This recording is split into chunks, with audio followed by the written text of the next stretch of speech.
Hello, everyone, and welcome to the first ever Sydney Game Developers Meetup virtual edition.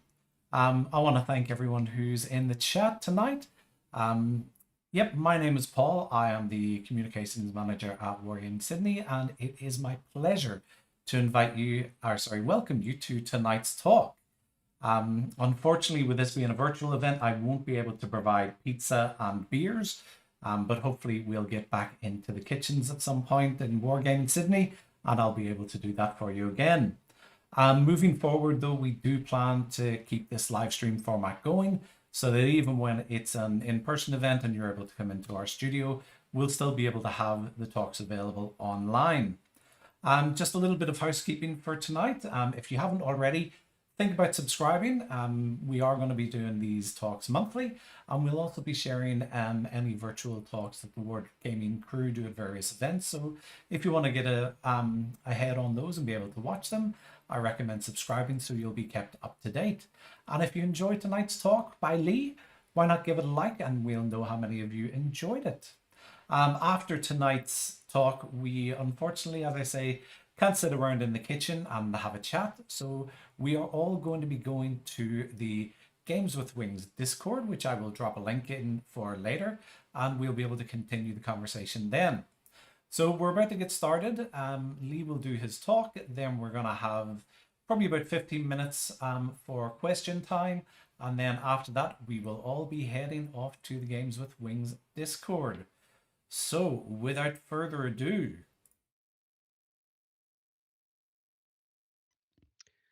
Thank you very much, Paul. I assume I'm live and everything is working correctly. Wave frantically if that's not true. Okay, good. Um, Hi, everybody, and thank you very much for making it.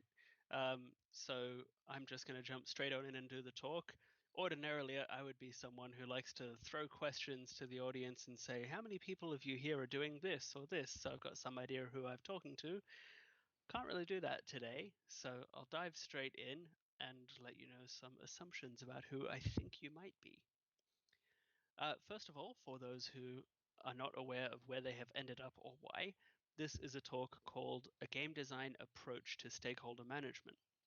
And kind of the reason I wrote this talk is because I'm a big believer that if you're skilled in a particular discipline and then you transfer into doing something different, you often find that the skills you picked up in one place can come across, but they just come across in strange ways. So this is an example of how I tend to use game design principles in my day-to-day when it comes to stakeholder management.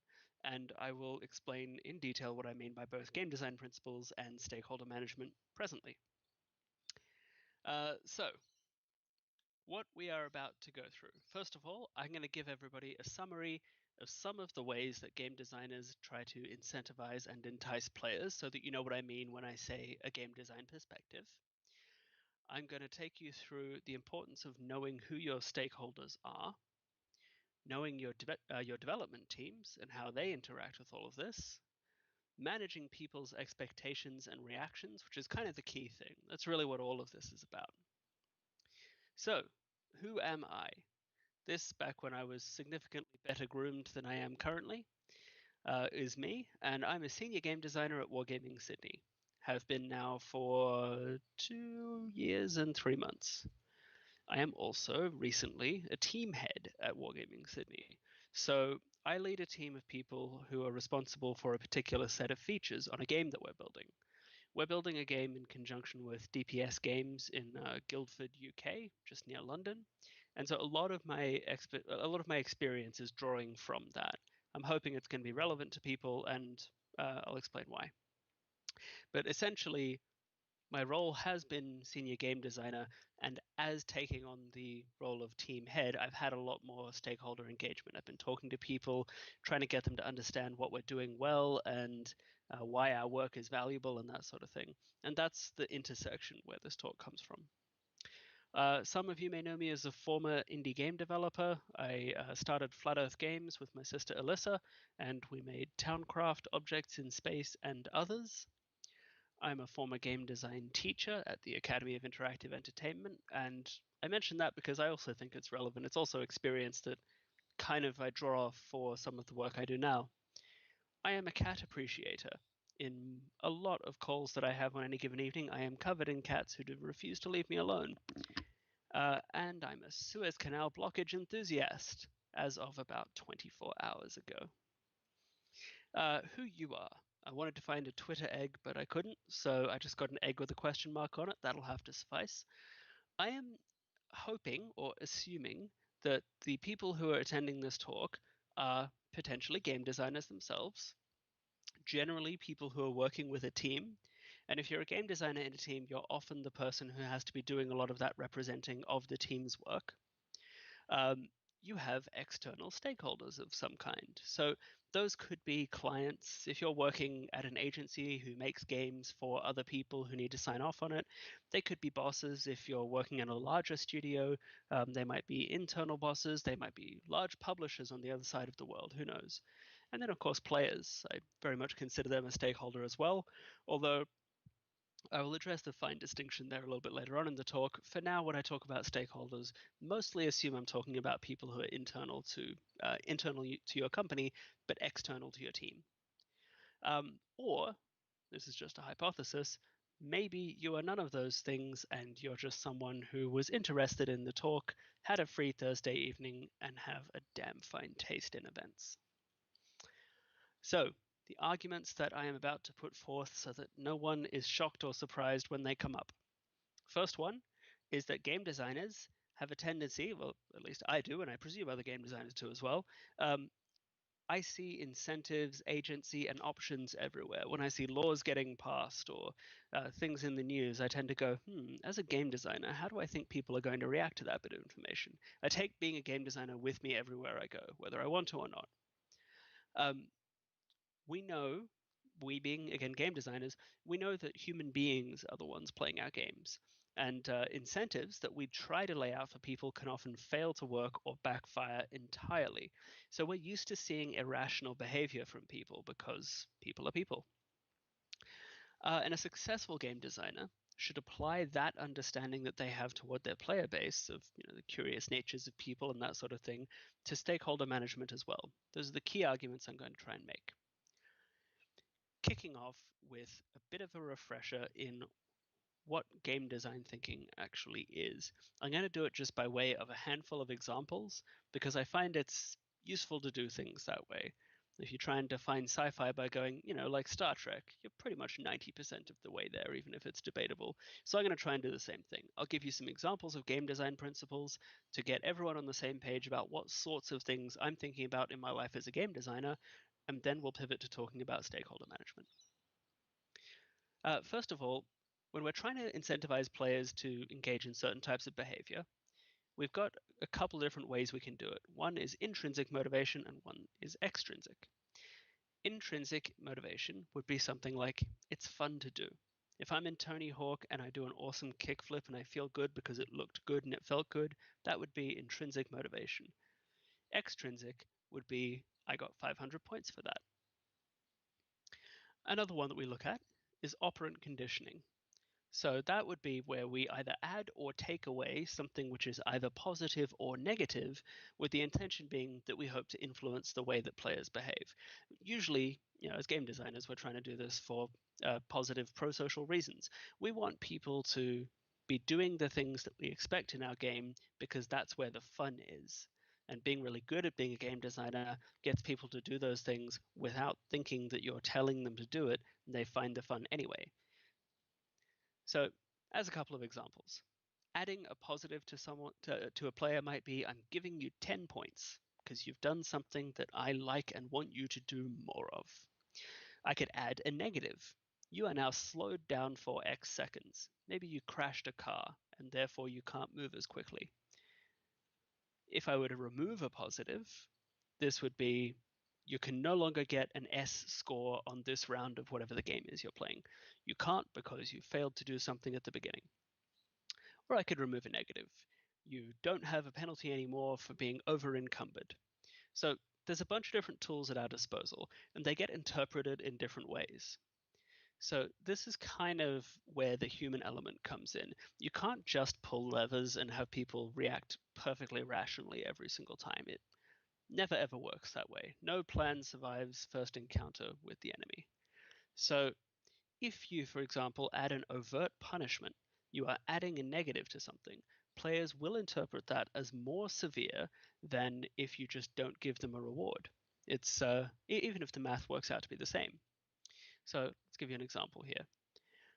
Let's say there's an axe in the game you're making, and you don't give that axe to the player. You don't even tell them about it. What do they care? That's a light punishment. It might as well be an invisible one. But within that same school of punishment might be you could tell them you didn't quite get that axe. A medium punishment might be you didn't manage to get that axe, and by the way, it was worth 50 of whatever. It's 50 power, 50 gold, doesn't matter. A harsh punishment would be, oh, you did badly. I'm taking your axe away. At that point, the fact that it's worth 50 is something they know very, very well because they've been playing with it for a bunch of time. So, same economy, the player does not have a thing that is worth 50 that they could otherwise have had, but the way that you're delivering this information to them strikes a different chord each time. Now, when trying to figure out a reward schedule for players, you can kind of go for intermittent or consistent. That's not the only ways to do things, but if you were to give a player an axe, and this is just a hypothetical, if you give a player an axe and don't tell them why they've got it, they'll kind of feel like they just got an axe randomly. And how can you really reward someone for something if they don't know what it is they did right? So if you were to give them that kind of random or intermittent reward, then it's going to feel different to rewards where they feel like they earned it themselves. Intermittent rewards are, by definition, uncertain. You don't know what caused them. You don't know why you got them.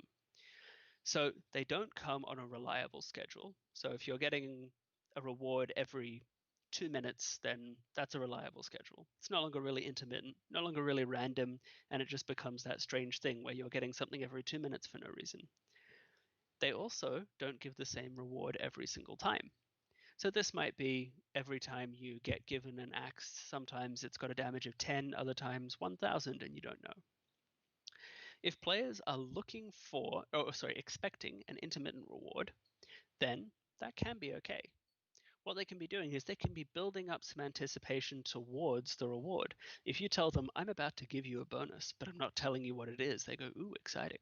Then you give them the bonus, that's the moment. But if they don't expect it, that's when it can feel random. So that brings us into anticipation and excitement. If you've got an intermittent reward schedule, the first time they receive a reward, it is definitely going to feel random. But human beings are full of hyperperspicacity and love to look for patterns in everything. So over time, if you've got an intermittent reward schedule, players will start to see the pattern of reward delivery, and that randomness will transition to anticipation. It will hopefully get released in excitement when the reward comes, especially if players get better at predicting what your system is doing. So if they know what the ranges are, like what really good is and what really bad is, and what a short amount of time is, what a long amount of time is, people are always trying to look at what's inside the black box and figure out how your game works. There is something rewarding in that. And these sorts of things can be really addicting. They can keep players doing whatever the desired behavior is for longer, but it can also be a really hollow addiction because you might notice that we're talking in the same sort of school here as stuff like social media. I don't know when I'm going to get a notification, and when I click on it, it could be something amazing like a friend request of someone I really want to hang out with. Or it could be something like, hey, that group you haven't looked at for 3 years just posted an update you don't care about. So, random time schedule and random quantity of reward. But this gets into that sort of realm of like, it's kind of addicting, but it's unsatisfying, doesn't nourish people. This is certainly not what we would call a solid intrinsic reward. So, what kind of incentives do you want to use in a game?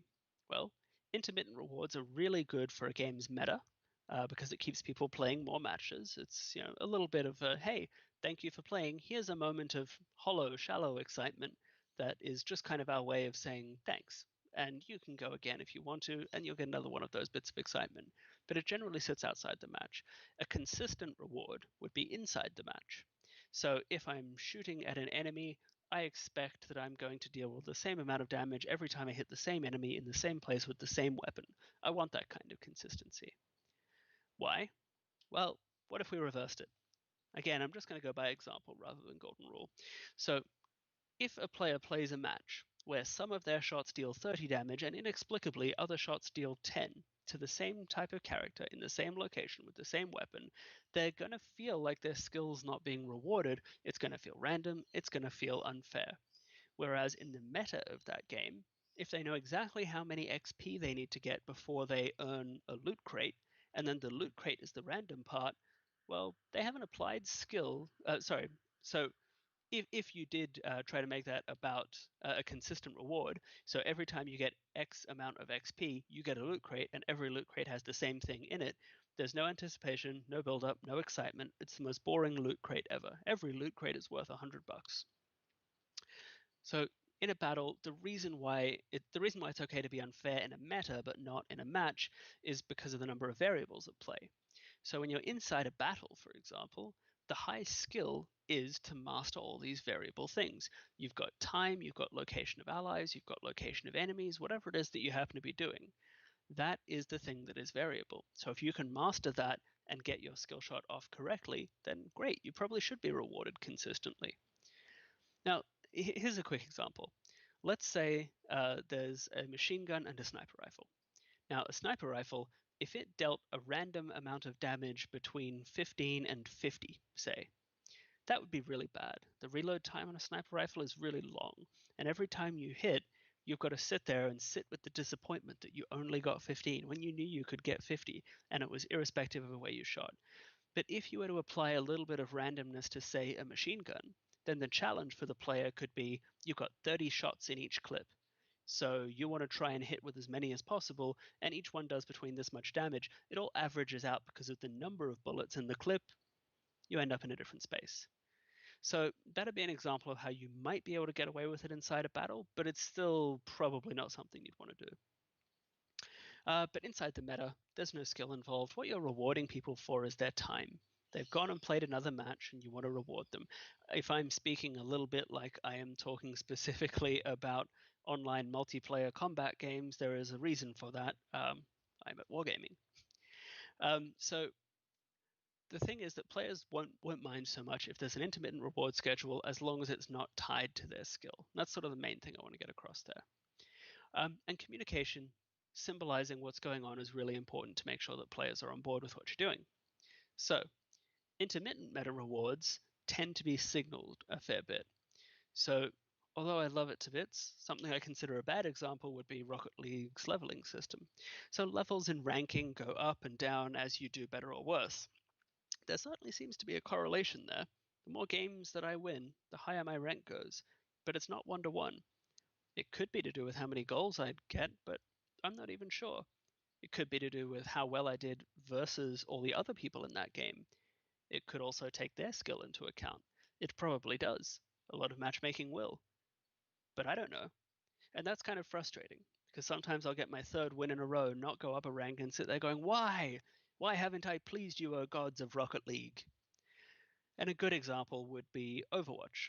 You've earned a loot crate because you got the same amount of XP every single time. You got there. The loot crate itself is very much clearly signaled as being a random element. There'll be random rewards in it. It's exciting that it takes a little while to open up, etc. So that'd be the way to do that sort of thing well. So, why am I telling you all of this? Well, what I'm hoping is to get you into the sort of general mind of a game designer for a little bit so that you're thinking about some of the same things that I think about on the day-to-day, so that when I start talking to you about stakeholder management, you've got some idea of where I'm coming from and what the lens is that I'm applying to the stakeholder management role. So let's move on to stakeholders, or vampire slayers as I've called them, for humor reasons. First of all, you kind of want to know your audience. And this is a really good rule of thumb in general if you're trying to communicate something to anybody ever. But in the case of stakeholders, let's get a little specific. I'm going to talk a lot about building features just because that's what I've been doing. I've been working on features that need to be accepted into the game, and there are people who are largely on the other side of the world who get to decide whether or not those features are going to fly. So who exactly is your feature or your build or every decision you're making, who's it for? And I don't just mean specific people. There are so many audiences that every single feature in a game might be catering to. Might be to new players. Your feature might have to appeal to people who are jumping into your game for the very first time. Could be future veteran players. Your feature might be something that has to provide depth so that people who've been playing for 2 years can still get some love out of it. Easy to learn, hard to master, that sort of thing. It could be players new to the genre. Maybe your feature needs to be something which is not just understandable for people who play a lot of games, but understandable to people who don't really know what your game type is even about. Could be to investors. Maybe it's to people who want to see a return on investment and they're looking for a particular thing out of that feature. Or it could be to publishers. Publishers are very in touch with the market, so they're the sort of people who are going to have a really strong idea of whether or not your feature is likely to appeal to the sort of people that you're trying to target with your game. Or it could be trying to appeal to others on the dev team. What if I'm trying to make a feature because I know that the dev team on the other side of the world is going to really like that feature, and it's just going to get them hyped and motivated about the game, get them excited, get them wanting to do more cool stuff, or hit us up with their own ideas to improve the feature. So for the game designers among you, you might be familiar with this table on the right. This is from Quantic Foundry. This is the Quantic Foundry motivational model, and it breaks down the reasons why players play games into a few different categories: action, social, mastery, so getting really good at something, the achievement factor, immersion, and creativity. This is by no means an exhaustive list, and this is by no means the only motivational model. There are more out there, and you can see they've dug in the lower rows there into other subcategories within each of those. So the reason I bring this up is because thinking about the reasons why people are playing your game is second nature to a lot of game designers, or hopefully to all game designers. So what might the motivations be for somebody in the marketing department? What do they want out of your feature? It's not going to fall into the same set of categories here. I just use this as a temporary aside. But if you're in the marketing department, you kind of want something flashy that's going to get people's attention, something unique, something players haven't seen before, something that makes them stand up and go, okay, I need to play this. Maybe that awesome feature that you've got just doesn't have a great deal of pizzazz, and that's where a marketing person's agenda or that what they want out of your feature might come from. For publishing, as I say, it might be about the perfect feature that's going to really, really resonate with the target market, and marrying those two is key. For testing, maybe they want something that's not going to break every single other feature you've got. I keep on hearing that from my QA people. They seem to really, really not want me to break things, and I can't figure out why. And for the art department, maybe they want something that's not going to require them to rework a million assets to make it. Or maybe they do, and they're actually kind of bored and they'd love a new challenge. So, what about individuals? I'm just talking departments at this point, but we can get more specific about it. If, as someone who has to manage the expectations of external stakeholders, you have a good idea of what all of those stakeholders want from your game at different stages of development, then it helps you pitch something in the right way and hopefully maximize its chances of being accepted. Now, once you've figured out which departments care about this feature, which people within those departments are the ones that are likely to really care the most, you'll also have to think, who exactly has the power to say yes or no to this thing? Who is ultimately the arbiter? And what other people might influence them? So let's say you know who approves your feature, and they are one person, and outside of them, there is a whole bunch of other people who have really strong opinions about this feature for other reasons, but maybe their strong opinions could sway that person. Is the person you're trying to get across the line, did it come from them? Are they going to love it? Are they going to be against it? If they're against it, could they be swayed by enough other people being for it? Let's go for another example because I love examples. Let's say we want to build a lasso. We want to build a lasso in our game because lassos are undeniably cool. Will it affect the core loop of your game? For anyone here who's not a game designer, the core loop would be that second to second, moment to moment gameplay where the player moves, they aim, they shoot, they move, they aim, they shoot. What is the thing that they're doing again and again in typical gameplay at a really micro level? If you were building this hypothetical lasso and it was going to impact the core loop, you would expect that the lead game designer would be one of your key stakeholders. if the lasso might help you get around the level, maybe the lead level designer would need to be involved in that decision, or at the very least, you might want to recognize that they have strong opinions. What if the game director is currently on the lookout for really cool new things in the game? They think the game's coming along really, really well, but it's just lacking that one really epic feature that's going to get it over the line. Well, in that case, maybe you don't need to worry quite so hard about all of this stuff.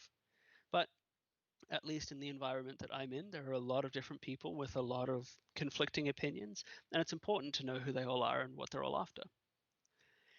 And this can lead, and this is where it gets kind of hairy, to you serving multiple masters. You've got goals coming in left, right, and center that different people are trying to achieve with different features. So you've got to ask yourself things like, is marketing going to have a heart attack if we push for character X? Maybe that character is a bit risque.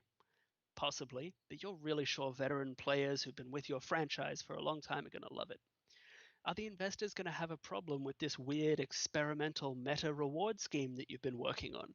You're convinced long-term players are going to really find it much more rewarding than typical loot box system, and you think it's going to be the next big generational shift in meta reward schedules, but also it's not tried and tested. Investors like tried and tested. Are players who are new to this genre going to get confused by your onboarding process? Onboarding being the process by which they learn how your game works and figure out how to play.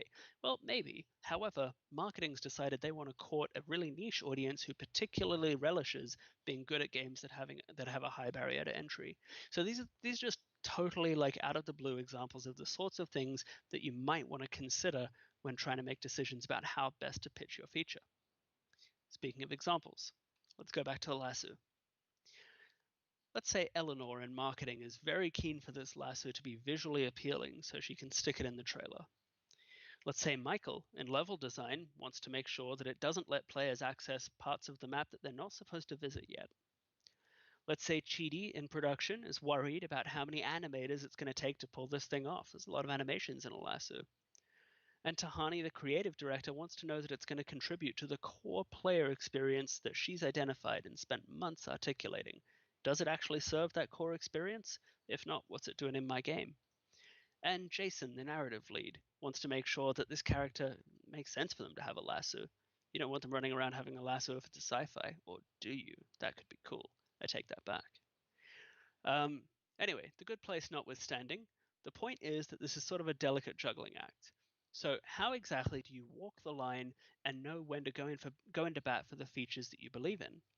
You might have to build a feature because one very big personality or person who has a lot of influence at the top needs to be satisfied with something. You might not be able to include a feature that you think veteran players are going to love for exactly the same reason. Maybe it's just the inverse, that they don't think it's going to be right for their game. Or you have to sacrifice a smaller feature that you care less about to ensure the success of another one. And part of that is about, capital, like political capital within the organization. If you, for example, have just delivered something on time and to spec, maybe that's going to give you enough chips that you can cash them in a little bit later on to get the risky thing over the line. But, and this is a big but, just because your feature technically hits all of those goals does not mean it's always going to be smooth sailing, because people are humans, as I said. So, who are these people? Have they had any wins lately?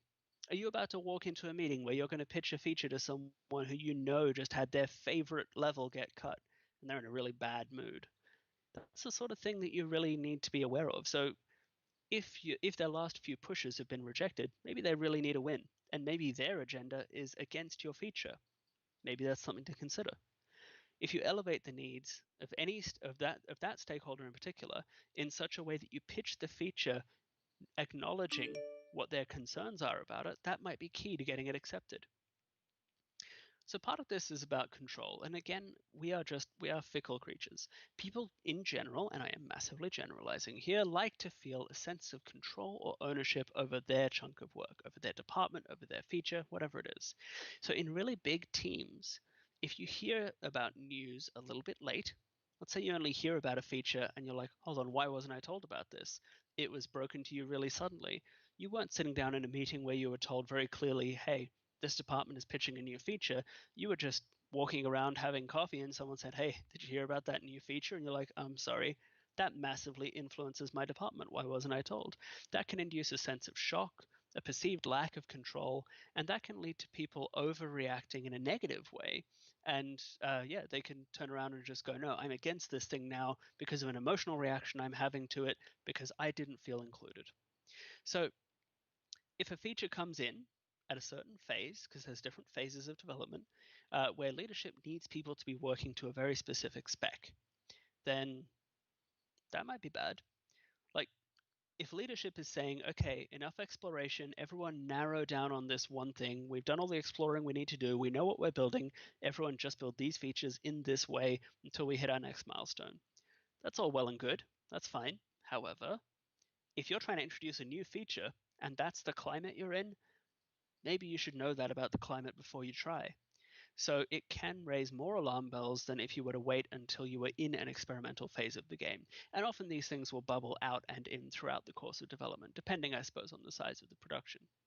So try, as someone who's engaged in stakeholder management, to know when you're allowed to go off book, when you're allowed to go out there and just go wild with some really cool ideas, and when it's important to toe the line. Read the room, basically. Now, further on control, I am just smashing up 2 games, which I have since learned since writing this PowerPoint is actually happening. Alan Wake and Control, shared universe. Who knew? So, if you're a leader of a team, it pays to try and be mindful that if you have long periods where you're not giving people a great deal of creative control, that can be demoralizing. So I'm not talking about like leader of a team in the way that I'm like a leader of a small team here in Sydney. I mean, if you're at the director level, if you're in charge, or if you are the client of some development studio and you're trying to tell an outsourcing studio what to do, if you just tell people exactly what to do for a long period of time, that's going to make them rather miserable. Maybe you don't care. Okay, maybe see a therapist then. But, hopefully you're someone who cares about the morale of the people who are working with you, and you want to give them opportunities to express autonomy, creativity, and that sort of thing. So just be mindful that when it's going the other way, you also want to not tell people exactly how to do their jobs too much, give everyone a little bit of leeway. But this sort of sense of who has how much creative freedom, it's always in flux throughout development. So if you get an idea of what the current state is, it's going to help get your features or give your features the best reception possible when you pitch them. So it goes in both directions. Any requests that the other party won't like should be managed carefully. You can't control whether or not you've got the brass and upper management trying to give you things you don't like. That's the nature of that sort of arrangement. But ideally, you should be mindful in all directions. And then we get back to the individual stage. So we understand that there are different phases of development. There's experimentation, there's widening, and there's narrowing in and focusing. And then there's notions that different people at different times will feel a different amount of control or autonomy or shock or that sort of thing. So let's say you've recently delivered something exactly as a stakeholder has asked. This might make that stakeholder go, I can trust you to do something if push comes to shove and I say, I need this done this way. No ifs, buts, or ands. Ands? Let's go with ands. If they're saying that and you've done it, then it means they might be more comfortable with going, I'm happy to let you experiment because I know I can trust you to do what you need to do when the time comes. So an idealistic person might take a look at this and go, no, we shouldn't have to take any of this into account. I will die on any hill that I see, and every single idea should be judged solely on merit for the game. And I don't disagree, but I just consider it idealistic. A more pragmatic approach, and what I'm trying to describe here, would be I realize that the time might not be right to pitch this particular idea, so I'm going to try it when the wind is blowing a different way. Or I'm going to wait until the following month's worth of UX testing is done, something that allows you to just know when pitching your feature is going to fly. And as for your team, so let's forget about upper management for a second and just focus in on the people who are doing the work, the engineers, artists. Not that upper management don't do any work. Sorry, folks. But let's talk about the developers who are working day to day in engine on the game. Developers have a negative bias toward their own game compared to other players. This is a bit of a broad brush. This is a generalization, and I'm willing to admit that. But time and time again, what we see is that the UX results for games that say what players who are just experiencing it for the first time are feeling does not match up with the experience of developers who are generally much more down on what it is they're building. And there's a few reasons for this, one of which might be novelty. If you're playing it for the first time and you're in a big UX testing facility, it's all new to you. It's exciting. But part of it is that a developer knows what's not there. A player doesn't. A player is jumping in and seeing everything that's there and going, wow. The developer's jumping in and going, I can't believe my favorite character hasn't been added yet. And they see every single bug. I'm sure anyone here who's shipped a game knows exactly how that feels. And at the same time, you're seeing your game in development, and game after game after game is hitting the market. And they're all finished. Yours isn't finished. And there's a bit of an inbuilt unfortunate habit for developers to negatively contrast their own game to the finished products of other people. But one of the ways that there can be positive developer bias is if you've made a lot of changes recently. Let's say level 3, the graphics just got really tuned. I didn't quite get that ad correct, but I'm making a reference and someone gets it on this stream, I'm sure. So a lot of progress has been made recently. That's fantastic. Developers are probably likely to overstate how good the game is at that point. Contrasting that, if the game hasn't had very many changes lately, it feels like it's stagnating, they can get a little bit like, it feels like it's not going fast enough. We've only got X amount of time to finish the game. If we don't get there, then that's a problem. And at this pace, we're not going to. But progress tends to not be linear in games. Often you'll find a whole bunch of things will come in at once very, very quickly, and then people are sorting out tech debt, or they're building some underlying systems that don't change the gameplay experience very much. So it tends to fluctuate, and with it, developers' moods can too. So here's what I want you to try and think about. I know there's been a whole lot of talking just about general people stuff in the video game scene, so let me get to some more specific examples of things that are useful. I would like for people to try and think of their dev team as their player base. What do I mean by that? Well, first of all, if you have ever worked on a live service game, and you've made a change to the game and the incentives that you think will mean that people will behave a different way to the way they did before, you'll find that you're pushing a boulder uphill a little bit steeper than you would if you were just trying to teach new players. New players have to learn everything. They're in a learning mode. They're not making assumptions, well, too many assumptions. They're probably bringing all sorts of stuff from other genres. But what they're doing is they're trying to learn how your game works. If someone's been playing your game for a while, they think they know how your game works. And if you try and change something that changes the way they're supposed to play it, it's harder to do that than it is to teach somebody new how to play the new system. And you should think of your dev team the same way. So, when you are working on a live service game, what do you do when you are making big changes? Well, patch notes. You're making a big update to whatever it is, League of Legends. You send out patch notes. Some people will do this ahead of time, like, hey everyone, this is what the next patch is going to contain. And what that does is help set player expectations. Now, players, as you might know, are somewhat ravenous for information about their favorite games. If a new patch is coming out and patch notes drop, they're likely to pore over that and start to hypothesize about what that might change and how they might change their game and that sort of thing. At least a passionate few will. But the people who are not that passionate few might fall into the earlier category of people who are like, oh, this is a little bit frustrating. Everything's different now. My old strategy isn't working.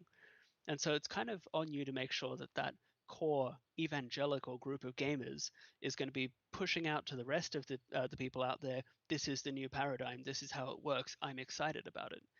And kind of so too with developers. If you've got something you're really excited about and it's a change and you know it's coming, get a few people on in your corner who are excited about that feature and get them to help do some of the heavy lifting of pushing the word out there, getting other people excited about it too. And try and turn some of those, hey, why did it change, into some people who are excited about the change. And it's also like it's easier. Well, okay, that's not something I'm going to say. It's different. Delivering patch notes to players is one funnel. There is one source of truth, and everyone's looking at it. All the player base is going, this is where I get my information. On a big dev team, at least as large a one as I'm a part of right now, there are comms and updates flying everywhere. They're many, they're varied, they're for different audiences. People assume different amounts of information, different contexts. It is really hard to get a clear picture of what has changed in the last day, in the last week. Different departments will have a whole bunch of different stuff that they're trying to get across, and a lot of it becomes quite noisy. So, what I'm saying is, inside a large team, you should try not to assume the same level of investment, understanding, or discussion as you might get from enthusiastic players with patch notes. Next point. How do people receive information? Well, unexpected changes are generally not received well.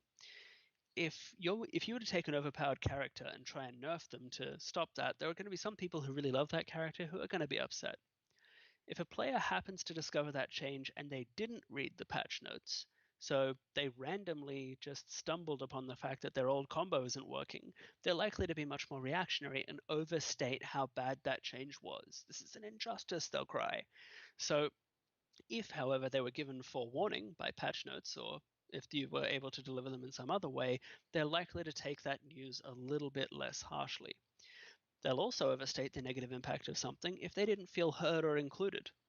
That makes sense. Like, a lot of people just want to feel like their input was heard and considered. Even if it wasn't taken to actually result in a change in whatever the game is, people like to feel like their opinion matters. And this is where I come back to internal stakeholders. So, let's say there's a negative change. By negative change, I mean you're going to take someone powerful and nerf them. You're going to get rid of an ability, whatever the case may be. A successful communication of a change, whether it's to stakeholders or players, might look like this. And this might seem like overkill, so bear with me, but first of all, you've heard the feedback from the players. Secondly, they know that you heard this feedback. Players, stakeholders, doesn't matter. If someone has an opinion, they've told you about that opinion, you have to communicate back to them, I have heard those opinions. You then need to make sure that if you're making drastic changes as a result of those opinions, you let people know, hey everyone, we've heard what you've had to say, and this is some of the stuff we're going to do as a result. Just a heads up, you might not like it, but if you think about it before you play it, I think you'll agree. Or, next, you might want to ensure that that pre-warning has been heard. So dropping patch notes up is great, but then you might have that problem of a bunch of people not reading it. Is there another way you can communicate with people? Perhaps some way in-game that is way less thorough than a giant wall of text? And then, once the changes are in, you should seek feedback and let the whole cycle start again. Now, this is a very perfect world type scenario. I'm not expecting that everyone has the resources to do something like this, but I'm stepping through what sorts of things would be a really good process of communicating to and from an active player base, whether it's a stakeholder player base or a player base. Either way, this is what really, really good and thorough comms might look like. So the more of these you can tick off, generally the healthier your communication will be. But communication is hard. So if you've got a really solid production team or project management team and they're nailing all of your comms and they're making sure everyone knows what everyone is doing all the time, that's fantastic. But that's not always the case. And this is where being a game designer or just being a developer who's working on the game in general, this is where you've got something that most people don't, which is the ability to change the feature itself. This is a very powerful tool. Now you understand my use of the image on the right, which I took from Google. So I'll come back to this, but there was an article I read once which really stuck with me. It was when I was working as a teacher, and it said that people often confuse teachers with being merchants, like information merchants, when what they really are is laborers. People often spoke about teachers like they're a vending machine. You go up and you put $5 in and some information comes out, and that's how a teacher works, a mobile vending machine of information. But what the article was arguing was, no, they're laborers. Their job is to make sure that the information has gotten into the head of the person who's supposed to be receiving it. It's not about having said the right thing, it's about making sure they've heard the right thing.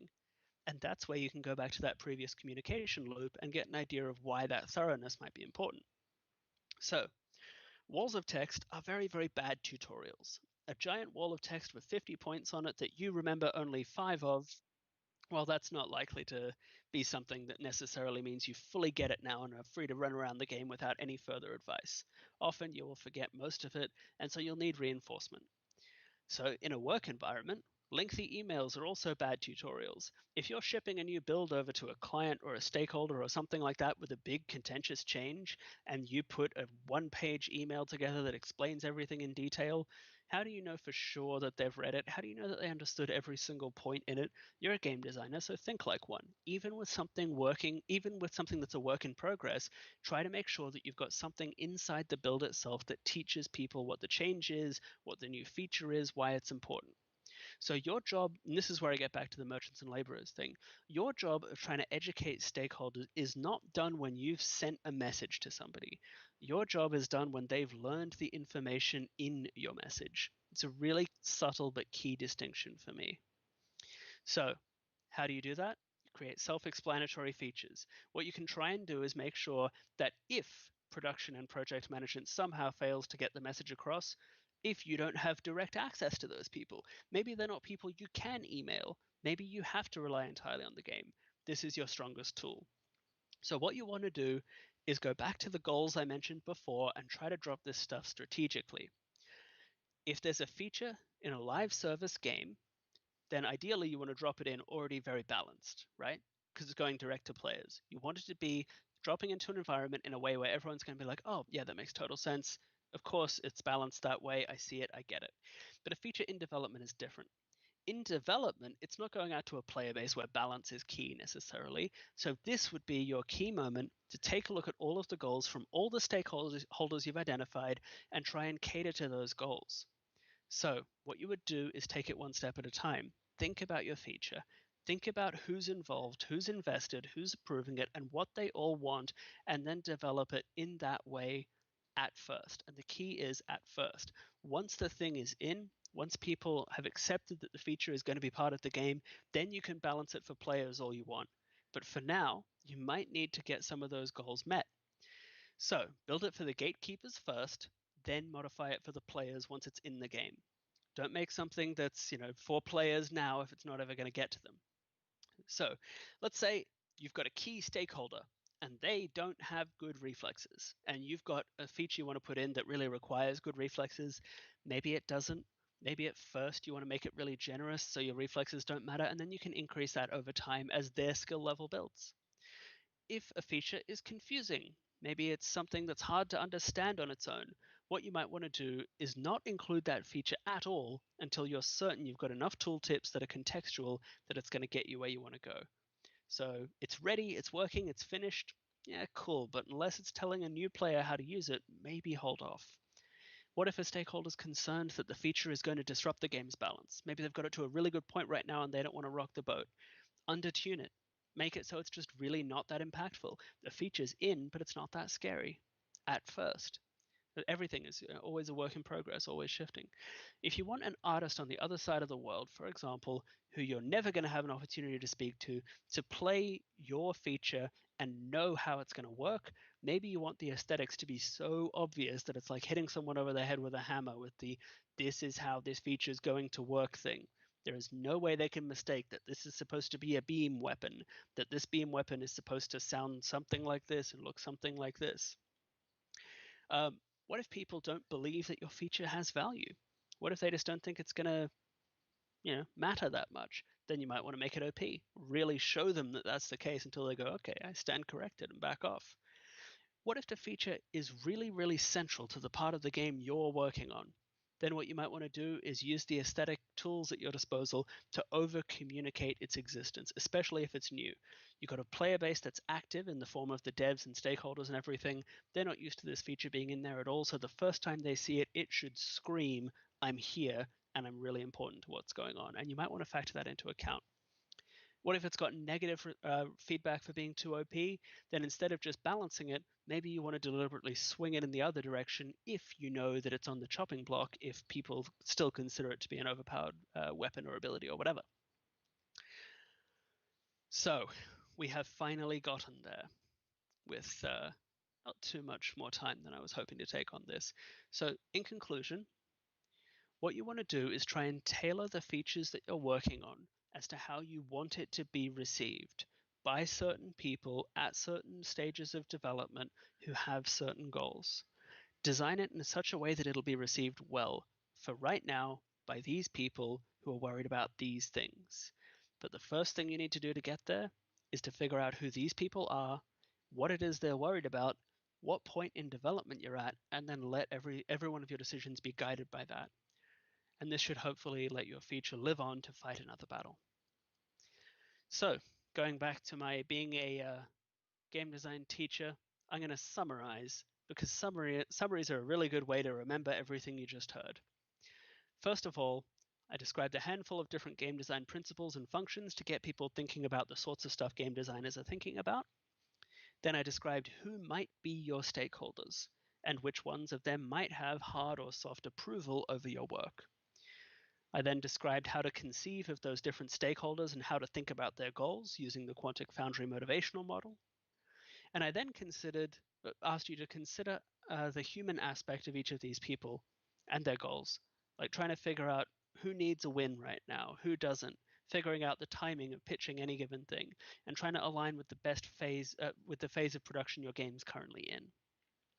I then described the internal stakeholders, your team. They matter too. They have their own needs. What do they want for right now? What might they get out of this? What might they not? How can you get them to be evangelists for your feature? And then I discussed how you can communicate the changes and new features to stakeholders, patch notes, emails, in-game stuff, different ways you can do it.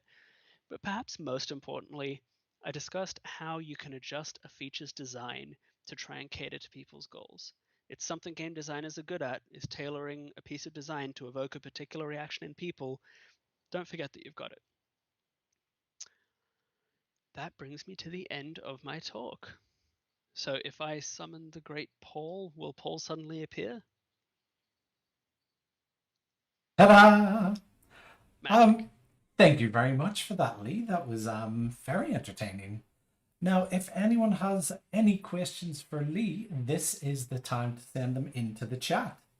I'm going to give you a question that came up earlier. This is when you were talking about positive and negative rewards to the players. What are your thoughts on gun jamming a la Far Cry 2?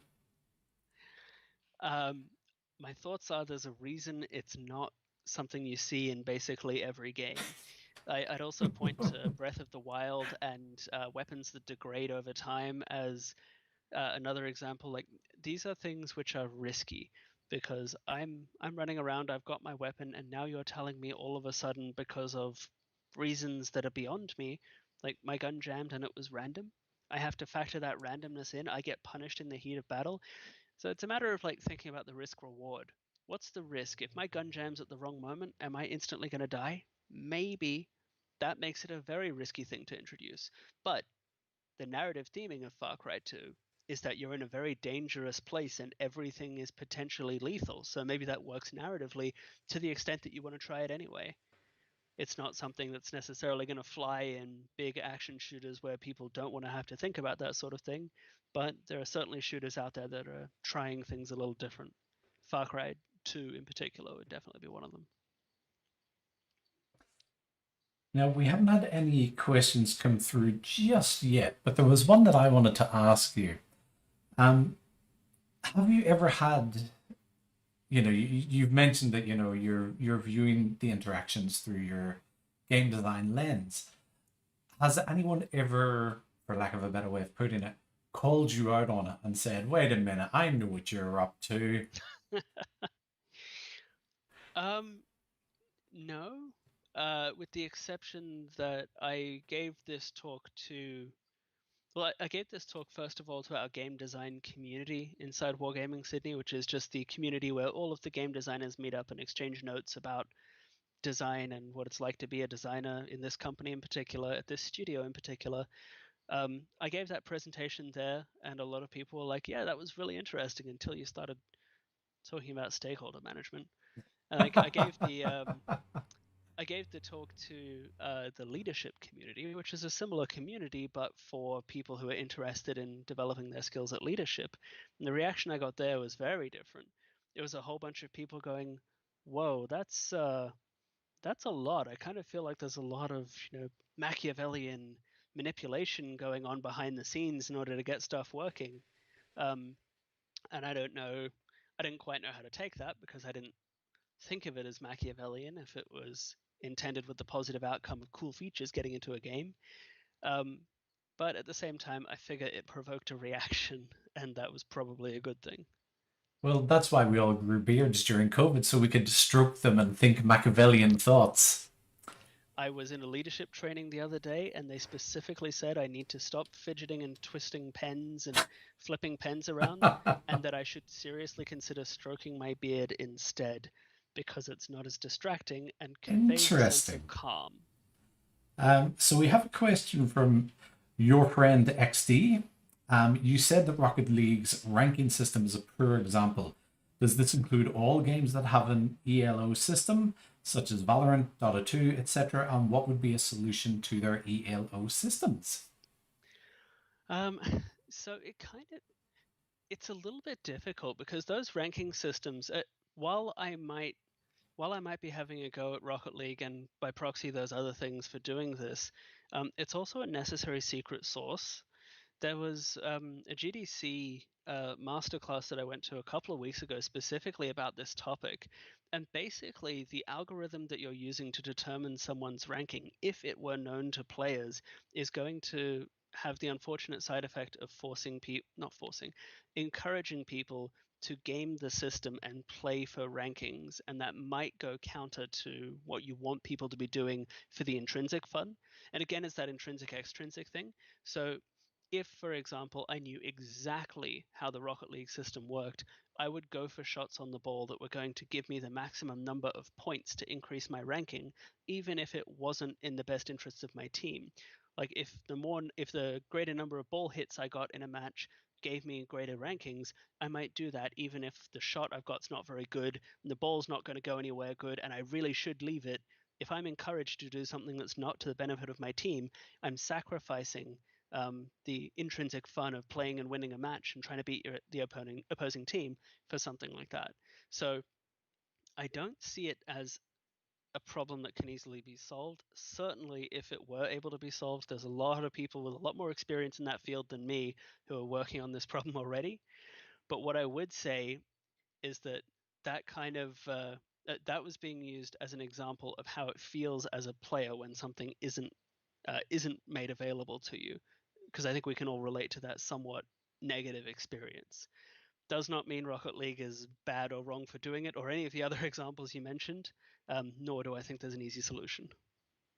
Thank you for that answer. Okay, next up, I'm going to apologize because I'm going to butcher your name. Um, It's uh, Leigh. are you sure? I mean, I know that's how it's spelled, but it doesn't seem right. Atul Vidhata? I know that's wrong. Could you speak a bit more about identifying key stakeholders and what we should look out for to determine the ones who matter most? Okay. And particularly when it comes to influencing a broader community, i.e., is it followers, enthusiasm for your product, or something else? Okay, so the first point there, one of the good things about this is that stakeholders want to make themselves known. Most of the time, they're not trying to keep themselves a secret. Something I learned from when I was being an indie dev, when I was an indie dev, odd way of phrasing it, um, is that if there are people who have specific goals or needs in mind and they have some kind of influence over over the decision about whether or not to greenlight you, they will tell you what those goals are because they want them to be met. There's no downside to them explaining what their goals are in great detail. So in my situation, there's a lot of people who have a lot of different agendas for the game who are on the other side of the world. But if I message any one of them and say, I'm working on this feature, what exactly do you want out of this? Like, overall, you're in this department. What do you want from that? People are generally like, oh, an opportunity to be influential. I'll take it. So, getting goals from stakeholders is relatively easy. Identifying stakeholders might be a little trickier. So, in the indie example that I just gave, that was me applying for government grants. So whenever I needed to apply for some kind of funding from the government, what I would do is call up the people who were on the other end, who were working for the department, and say, not only how do I do this, where are the forms, but what are they looking for? What do they like to see in a pitch? And they want pitches to be successful. If you're someone who's pulling the purse strings, you want the person who's pitching to you to do well. So if you ask someone well in advance, what exactly do you want to see that's going to help you fund a game? They will generally tell you. As for finding out who the stakeholders are, it really depends on the context.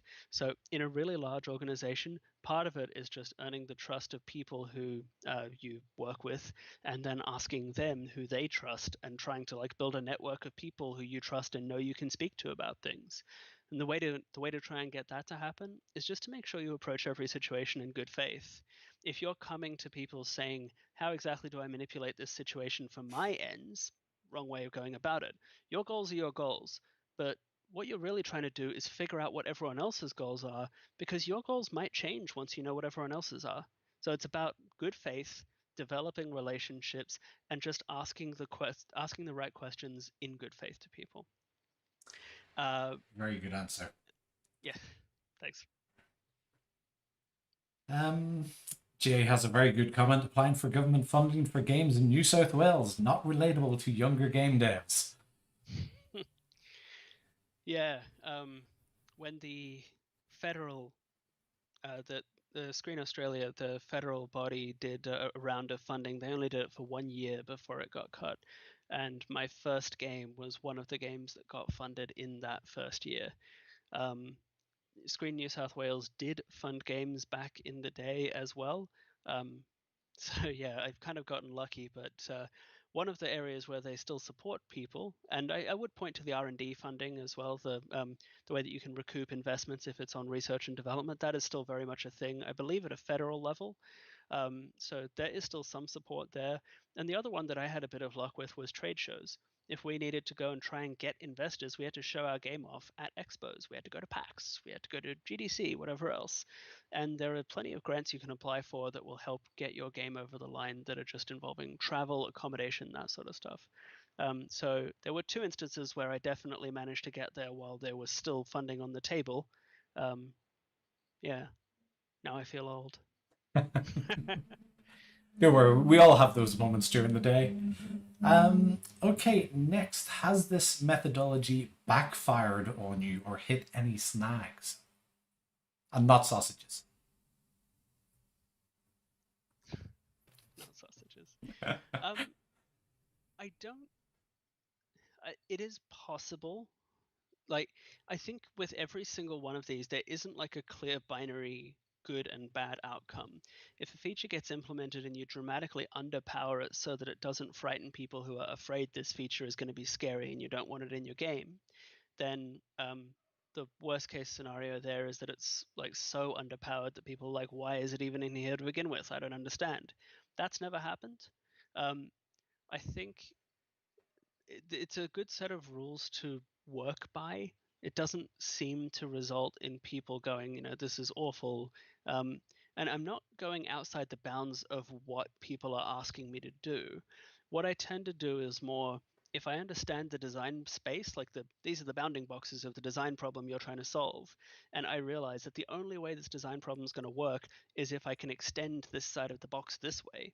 I'll go to the key stakeholders in question and say, I need this feature to come across as being really minimalist or really powerful or whatever the case may be, and I need you to help me work on other stakeholders and be an evangelist for my work in order to give me the bounding box that I need so that people aren't going to be too scared.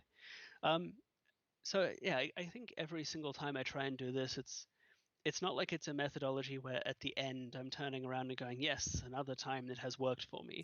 It's more just a sort of a set of things you could be thinking about that might help. But I'm a big fan of using words like might, because it is all a bit subjective how successful this stuff has been.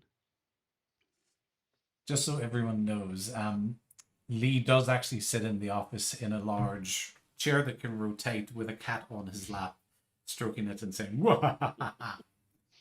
Okay, I can't see any other questions. Um,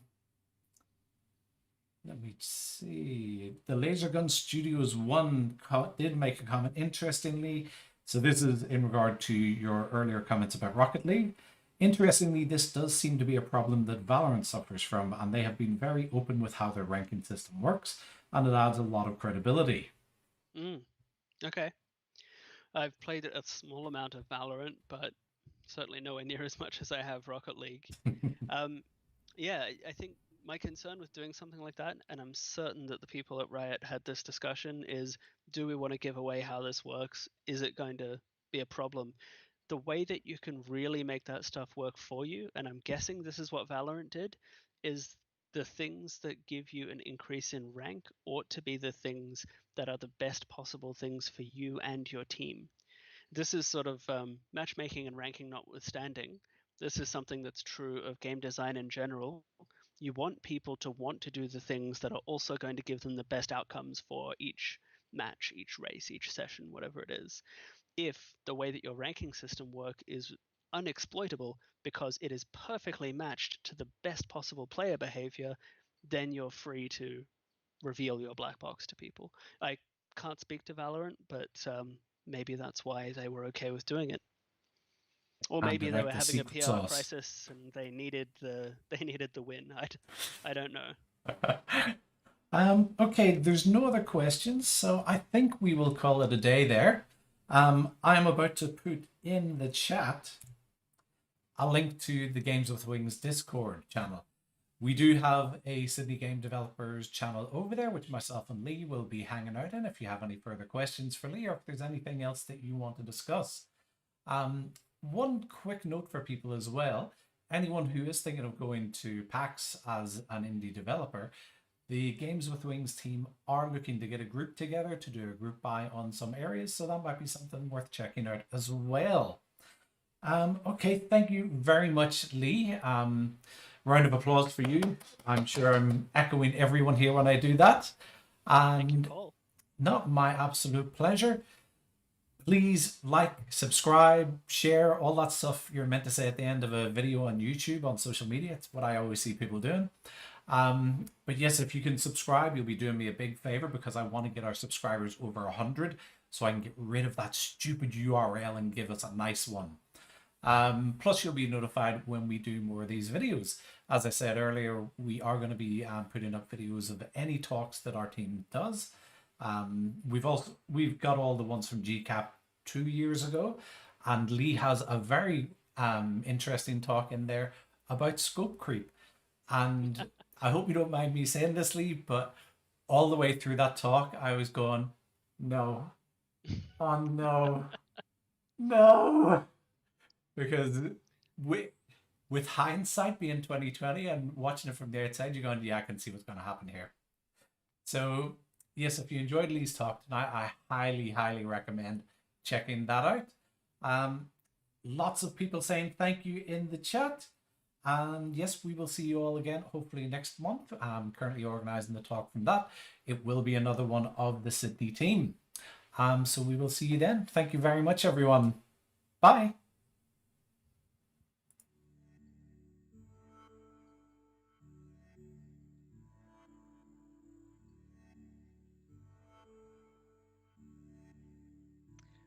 I feel like we need a signal that says, and we're clear, like what they do on TV, like